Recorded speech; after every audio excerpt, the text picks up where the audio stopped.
laughed out loud at so many of these places. It was the perfect closing show for the festival. I wanted it at the end because I figured it'd be fun to laugh out loud, and just really enjoy it. You must have had a great time writing this, directing it, and acting in it. What a fun show. I totally enjoyed it. Jo, tell us how you're feeling.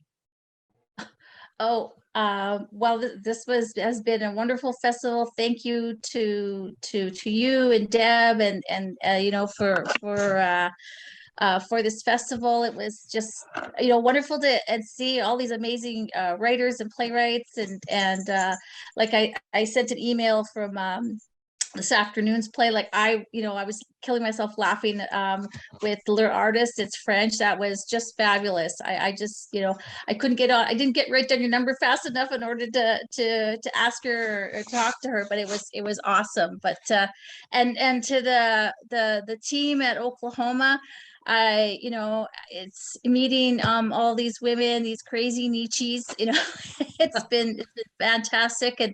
And with Sarah's help, because Sarah's had to put up with all my phone calls and with doing this, because doing it across 2 countries. But it's been an amazing experience, and yeah, this crew has just been fabulous, and I just thank them. And they got these women, and it was just awesome to be able to show Indigenous women in not so much of the heavy stuff that we face in our communities, but it was able to to see this side, because everybody likes to laugh, and everybody likes there's humor, there's all kinds of humor in all different communities. But so it's been an awesome experience. And it's just been great to have Sarah just be able to pick up the phone or text, and which I've done many times over the last couple of months. So, and thank again to all the actors. Like, you guys are just, you got these women, and even between the 2 countries, you got the Canadianness of them. So Well, Jo, I want to thank you. It's not easy writing comedy. You're very talented, and it was fun to watch. The dialogue was great. I'm sure we're going to hear from the actors a little bit later. I'm sure it was fun for them to perform in. I also have to really compliment the whole technology of it. The filming of it, I thought, was very interesting. That was very nicely done. Now, Sarah, was that your doing? Okay. Yeah, we actually produced this in 2019, and we did it live, and had the opportunity to remount it. And we worked virtually, of course, because we had this opportunity to work virtually. And because of this new technology, this was a new experiment for us, and I really wanted to embrace working digitally. And it was a great opportunity to sort of move away into 2-dimensional storytelling. And Jo's writing really lent itself to that. And we had a great filmographer that was able to take my vision and put it into actuality. I mean, there was a lot more that I wanted to do, but we were working under a time frame that I wanted to be aware of, also of length of time. It was really a great experiment too, because it really was about filming, and it took a lot longer. We had technology issues that I didn't anticipate. I mean, it was such a great learning curve because we had internet challenges. It was so interesting because we were all scattered across the state. We were scattered in some cases. We had 2 actors that were in rural areas. So every night there was like broadband issues that I was like, oh my gosh, no matter what we did, Summer, Wesley actually ended up going to Texas and working there. So she had better connections. Oh my goodness. Summer Ray actually ended up going to Pawnee Nation College to record. We had an actor that went into New York City to record. I mean, no matter what we did, we had broadband challenges that we, had to deal with. So, I mean, it ended up being like a film, and it Yes. takes longer. And so I still had my theatrical producer's hat on, and I was like, oh my gosh, Yeah. movies take longer to make. So it was a great learning curve for me to like kind of adjust and work on the fly.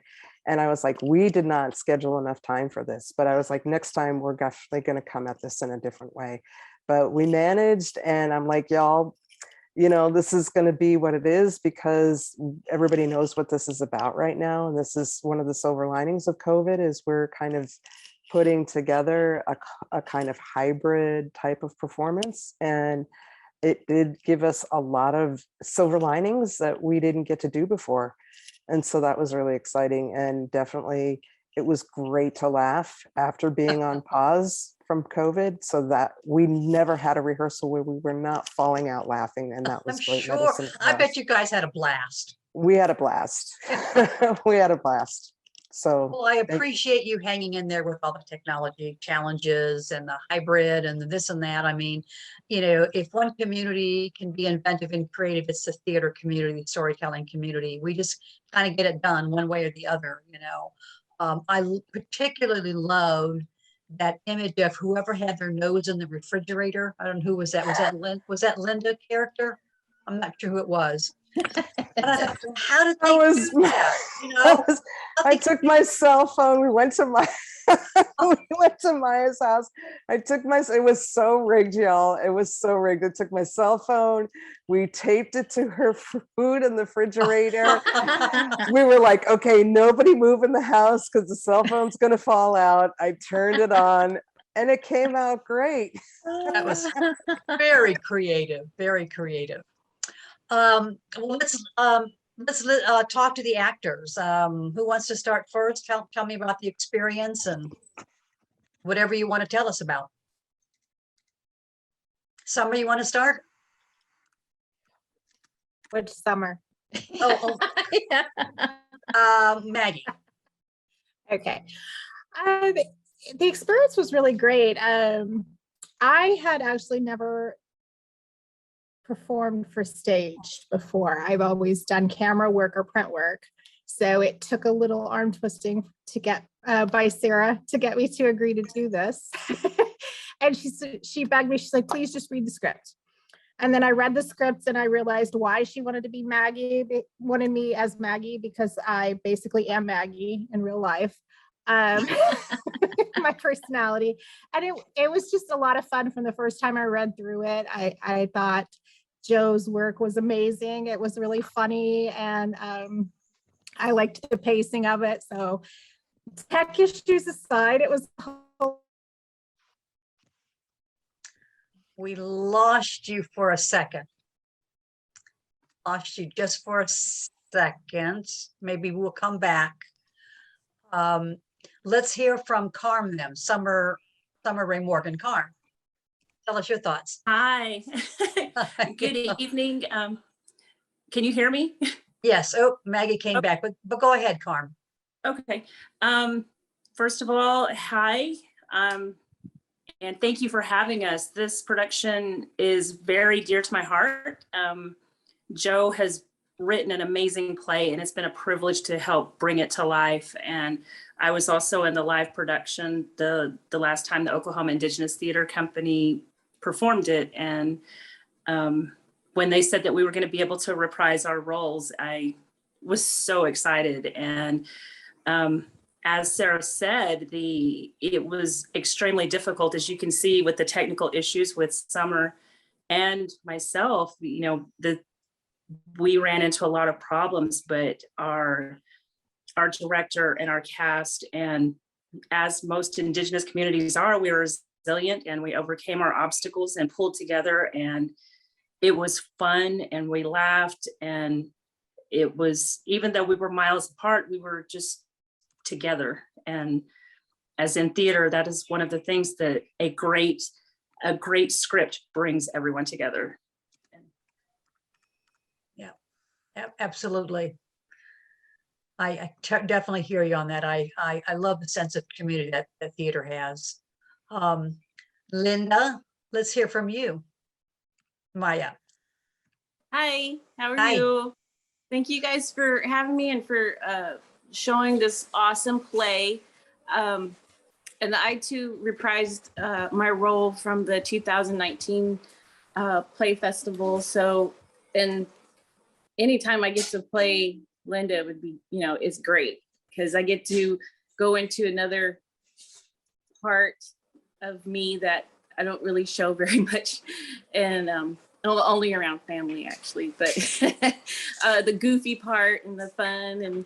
And so it was a thrill for me to take it into another direction from other roles that I've been cast in. So thank you, Jo, and thank you, Sarah, and Summer Rae, and Summer Wesley. I had a great time working with you guys. And if we ever do something again, Summer Wesley, we got to get you on stage. So, and Summer, I can't wait for us to do another project. And this was the best one. If we had to do anything on Zoom, this was the best one, Jo. And Sarah made it so comfortable and relaxing directing us from, somewhere else. We were all in our own homes, but she made it feel so like it was just, of course, this is what we're doing. So it made it normal and felt good. So thank you, guys. Are there any other actors here? I don't. No, So- but I want to say too, it was really interesting to see, especially Summer Rae and Maya reprise their roles, how much they had grown and leaned into those characters in the time that, they had in 2019 to 2021, they had just really fleshed out those characters and brought a whole other layer and level to Linda and Carm, and it was really cool to see that growth from those 2 years. Maggie, you're back with us. Did you want to pick up where you froze off? I don't know where I was at. I don't know where you were either. The last part of what I was saying was just that Joe's script was really amazing, and I loved the pacing of it, and it was a lot of fun. So tech issues aside, it was really fun, and Sarah did good kind of helping us figure out how to deal with those tech issues so that we could focus on performing. So Fabulous. I want to open it up for anyone who has any questions. Hey, Sherry, would you look in the chat to see if there's some questions there? I think there might be some questions or comments. But is anybody in the group, do you have any questions? Deb or Sherry, do you have any questions? I see some the theater company that we were collaborating with, Cheyenne Simpson and Tony are here with us from our other theater company. They finished their second show last night. So Deb, you have a question? I have two quick questions. I looked up what Neechie's means. It means friends. What does Itas mean? And then also, what is a bannock crust? Because that looked amazing.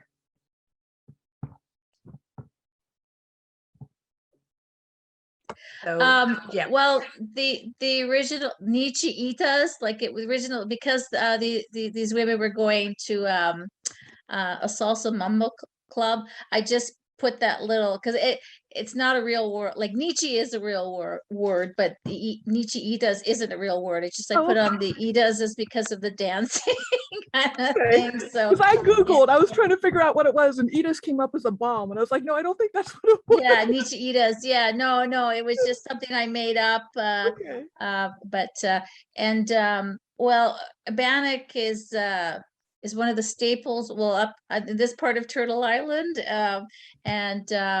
so it's just like a kind of like a scone, like kind of that texture, that kind of consistency, and it was when the Scots came over, we had a exchange of food. This recipe came out of there. So yeah, it's just like a sort of a flatbread.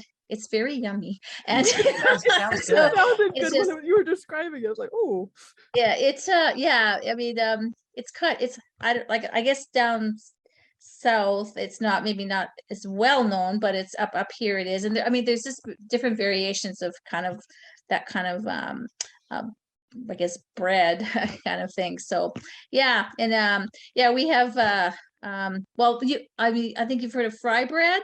yeah. Yeah, well, yeah, it's kind of the same ingredients, where, you know, instead of frying, it's baked. Oh, okay. So yeah. Have you considered turning this into a series? Because you guys really remind me of the Golden Girls, and it was so phenomenal. I was like, I want to see this on TV. Yeah. Like just continuation chapters. Well, actually, I've applied for a grant to write it as a TV series. Oh So my we'll see what happens, you know. Cool. And if you know, hopefully everybody can stay on, and that, you know, that would be one of my my things in my rider. Ha. You know, I keep the Neechie-itas, I think if we all went into the you know, producer's office, all the Neechie-itas, and kind of did what they did with Officer Bradbird, you know, I think you know, who knows what could happen. But yeah, that's kind of, I'm hoping, the goal. Like after this piece of this is going to London, England, and in Montreal. So this is yeah, I'm just, this is very exciting, because the you know, with the crew here, with the, you know, with this squad, it's been so awesome. But and I lucked out with the you know, with these Neechie-itas. So Awesome. Thank you. Thanks, Deb, for asking those questions. Sherry, is there anything in the chat that you wanted to share? Yes, Tony wanted us to know he's having some camera issues, but he wanted to know where the idea came from.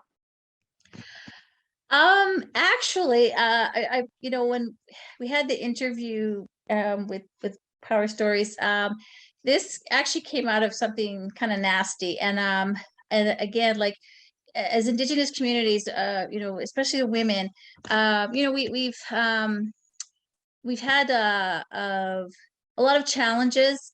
You know, we unfortunately, we have you know, some really heavy social issues as far as murdered and missing Indigenous women. I was at a conference. It was an awareness concert, and they were talking about this issue, and looking at, you know, ways to address it, and being together and building community. And as I was leaving, 6 men got out of a car and surrounded me and tried to trip me. And I was frightened, and I was so angry. And when I went home, I was like, you know, all they saw was this Indigenous woman. They don't know me. They don't know what I'm about. And there's more to people than just, you know, with the stories, you know, the misinformation and the stories you hear about them. And so I wanted to write something. And then at the same time, I was, there was flooding happening in a community, and they were staying at a hotel. And I was at that hotel taking a workshop, and I was watching the interactions, and there was like lots of laughing, and there was just this togetherness. I mean, the community and with the staff. So I don't know. And then it just sort of grew from there. And I thought, you know, I want to show these women on stage, like these women that I know in my community, and on stage, and in a way that you know, they're quirky and funny and badass and loud and loving. And I just wanted, you know, I wanted to see that. So that's where it kind of morphed out of. And I thought to put something positive on something that was so negative. So yeah, that's where it came from. Was so creative because all that you said, and then yet you wrote a play about this woman in a wedding dress. Yeah. You know, so you know, it's interesting how playwrights go from, you know, their real desire to write something and your motivation for wanting to write it, and then what they come up with, you know. I just think that's always so interesting with playwrights on how they come up with the ideas and how it started off with that and ended up, in jail. We all laughed out loud when, in scene, I guess it was scene 2, and they're in jail, so we thought that was so funny. Carrie, was there anything else in the chat? Oh, there's a lot of great comments from Margaret. She says, such a good script and construct. Actors brought out the personalities and their foibles and togetherness. Great show. The Vera Wang thing was hilarious. And hearing the story of creation is beautiful. Great, Very great. positive comments. We'll save those for you. Cool. Any other questions from the group?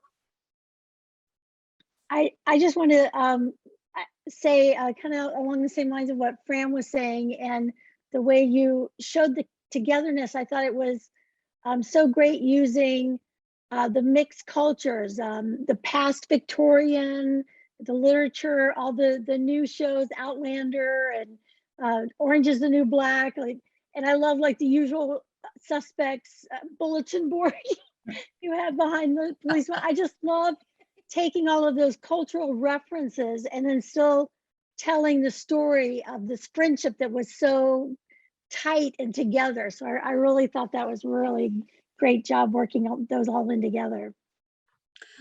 Deb and Sherry and I were texting each other during the show, like, look at the bulletin board, look at the bulletin board.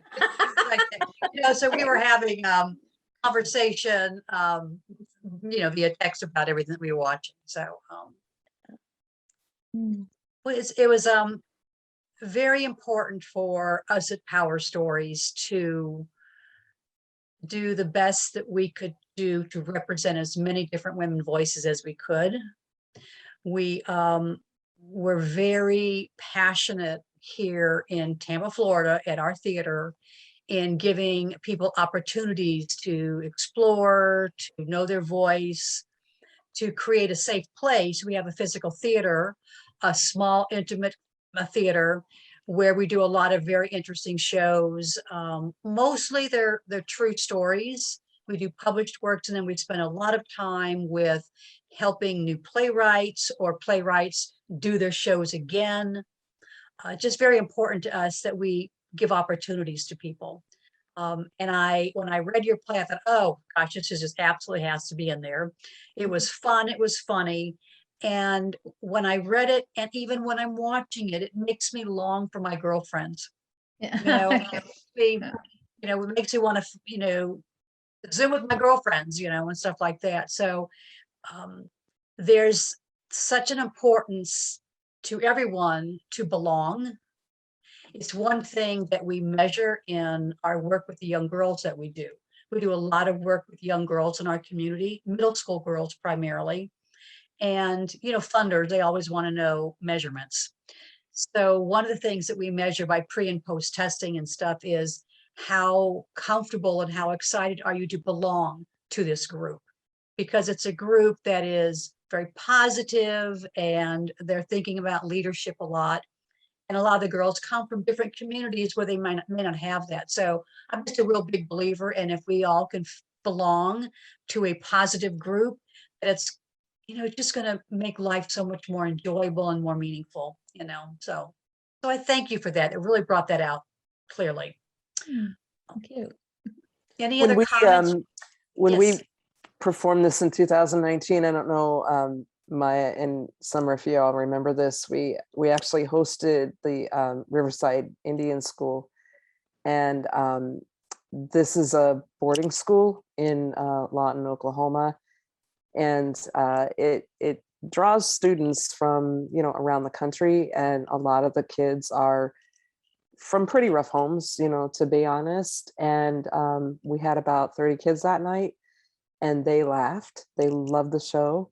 And that really resonated with us because, they were pretty young kids. They were probably junior high, maybe, sophomores, high school.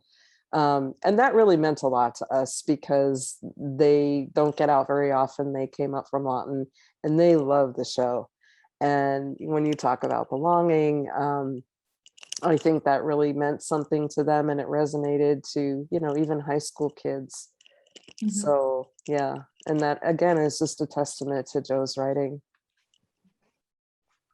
And we will end with that because it's all about the playwright.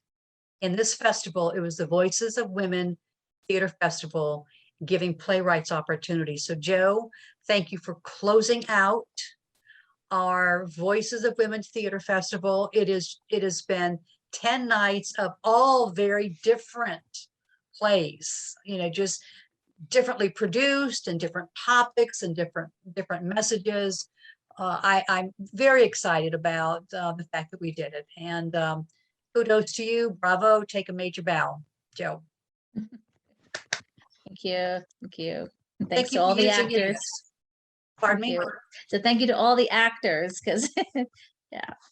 Well, absolutely. I mean, a playwright, you can write your words, but if you don't have the right people to make those words come alive, so absolutely major applause for the director and the actor. So, okay, if there's no more questions or comments, we will call it a night. Again, thank you for closing out our festival.